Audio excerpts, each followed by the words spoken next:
Hi, I'm Alan Sides, and welcome to Ocean Way Studios in Hollywood. You're in Studio D right now, which is has my 88R Neve console.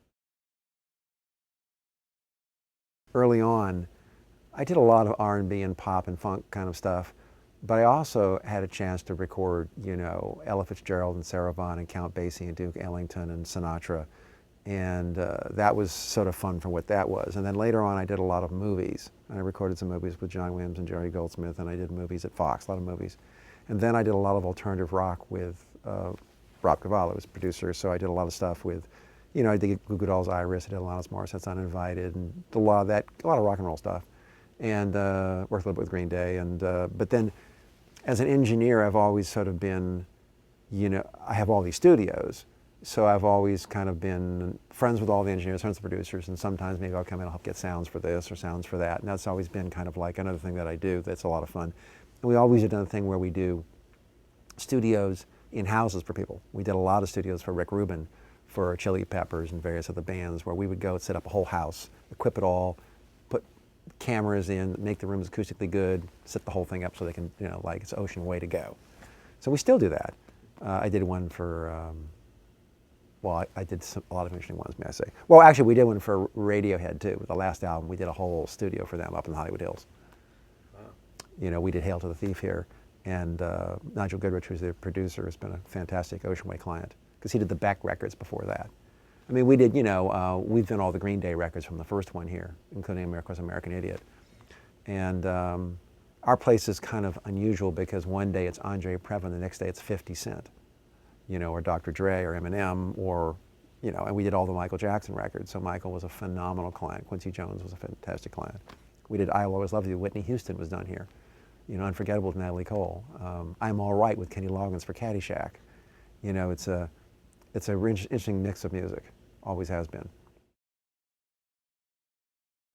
We've had older original Neve consoles, which we've rebuilt into very large configurations with automation systems, fairly sophisticated automation systems that weren't available at the time. And so we've had very large, all discrete Neve consoles for years at Ocean Way in a number of our rooms. We have a custom 80 input console with a 64 monitor in Studio A at our studios in Nashville.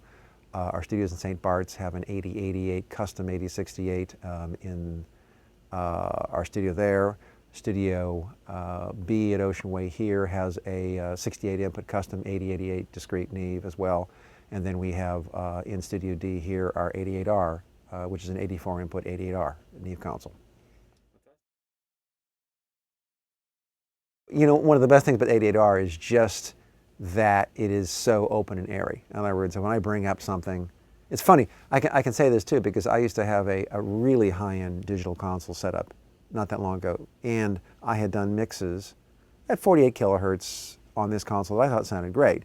And then I came in here, threw it up on the analog console, and just said, well, my God, I forgot how great it sounds.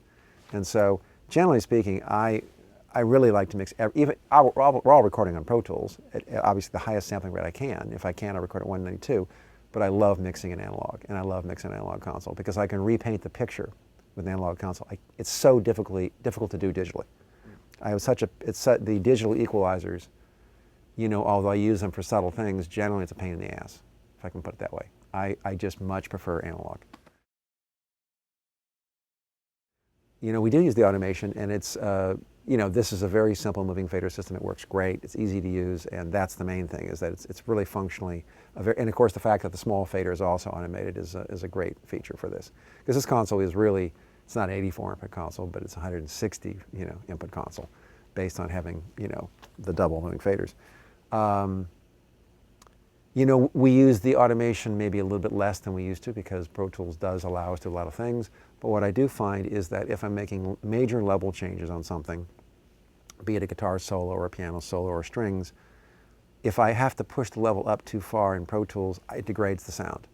I find anytime you come off the zero mark of where it was recorded, it changes the sound. I love to say it doesn't, but it does.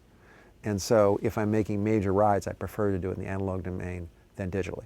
But that doesn't mean I won't go in a vocal and change things to fix things. But I find the overall level of that vocal first, where I think based on the original that was recorded, I find the perfect level, and then I make minor adjustments. And then after I've done that with the Pro Tools, I may do my final writes on the automated fader. The displays are good, meters are great, and functionally it's a very good moving fader automation system. So really not much else than that, other than the fact that the monitor section of the console sounds really good. It's very open and very clear, and that makes it easy to hear differences that are critical in mixing. Actually, one of the things I like the most are the mic pre's. The actual inboard mic pre's in the console, I think, are really, really good. I think they're just excellent. And oftentimes I will come insert out. Not that there's anything wrong with the signal path, but obviously less is more. So I usually take the mic pre, go straight to the Pro Tools, and it just sounds great. Well, right now I'm working on a Josh Groban record, which Rob Cavallo's producing, who's the president of Warner Brothers, and it's a really great record. With we have big orchestras, it's a bit more rock and roll for Josh in certain respects, but it also has big, lush pop ballads and things. It's a fun album. And then the album I just did before this was really fun. It's an artist named Chris Bodie, who's a trumpet player, and we have Mark Knopfler on it. We have Bocelli on it. We have a lot of interesting people, singing and playing on it. It's a fun record. We've always been fond of Neves, and we're very pleased to have this console in this room.